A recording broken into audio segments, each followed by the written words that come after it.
श्रावण महिन्याचं औचित्य साधून सामाजिक कार्यकर्त्या ज्योत्स्नाताई महेश विर्ले यांच्या पुढाकारातून आज नेरळ, कोल्हारे आणि धामोते परिसरातील भाविकांसाठी भव्य भीमाशंकर दर्शन यात्रेचं आयोजन करण्यात आलं। या यात्रेत 700हून अधिक भाविक महिला सहभागी झाल्या असून त्यांना तब्बल 14 विशेष बसमधून नेण्याची व्यवस्था करण्यात आली। सकाळी 6 वाजल्यापासून भाविक नियोजित ठिकाणी जमा झाले होते। सकाळी 7:30 वाजता बसेस भक्तिमय वातावरणात भीमाशंकरकडे रवाना झाल्या। यात्रेसाठी सकाळी 6 वाजल्यापासूनच महिला व इतर भाविक नियोजित ठिकाणी जमा होण्यास सुरुवात झाली होती। भीमाशंकर ज्योतिर्लिंगाच्या दर्शनाची ओढ आणि श्रावण महिन्याचं धार्मिक महत्त्व यामुळे महिला भाविकांमध्ये विशेष उत्साह दिसून येत होता। सकाळी 7:30 वाजण्याच्या सुमारास 14 विशेष बसेस भाविकांनी भरून गेल्यानंतर त्या भीमाशंकरच्या दिशेने रवाना झाल्या। दरम्यान ही केवळ भीमाशंकर दर्शनाची सहल नसून यामध्ये भाविकांच्या सोयी, आरोग्य आणि सुरक्षिततेचीही विशेष काळजी आयोजकांकडून घेण्यात आली आहे। प्रवासादरम्यान भाविकांसाठी नाश्त्याची व्यवस्था करण्यात आली असून आपत्कालीन परिस्थिती लक्षात घेऊन एक रुग्णवाहिका आणि 2 डॉक्टरांची व्यवस्था करण्यात आली आहे।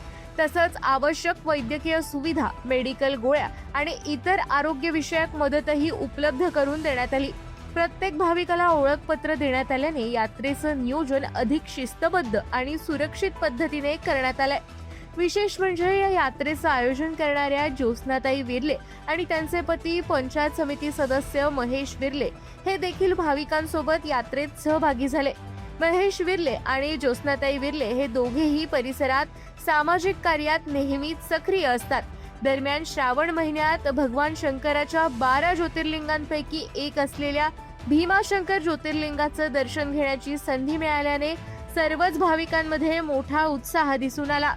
आज आपल्या पूर्ण कोल्हारे ग्रामपंचायत हद्दीतील 700 ते 800 महिला आपल्या सोबत या आपल्या 12 ज्योतिर्लिंगांपैकी एक क्षेत्र भीमाशंकर या भीमाशंकर यात्रेचं आपण आयोजन केलेलं आहे आणि जास्तीत जास्त महिलांनी या यात्रेत सहभाग केला त्याबद्दल त्या सर्व महिलांचं खूप खूप धन्यवाद।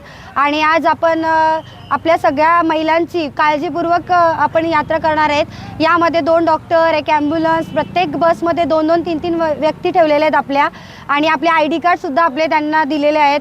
तसेच त्यांचे जेवणाची, नाश्त्याची, पाण्याची सर्व सोय आपण केलेली आहेत आणि ही यात्रा सुखमय, आनंदीमय होईल आणि अपेक्षा आहे आणि नक्की यात्रा आपण चांगल्या याच्या पद्धतीने घेऊन जाऊ आणि बाकीचं देव आहे दर्शन देतीलच नक्की। खूप खूप धन्यवाद। आपल्या परिसरातील ताज्या बातम्या आणि घडामोडी सर्वात अगोदर पाहण्यासाठी कर्जत अपडेटला सबस्क्राईब करायला विसरू नका।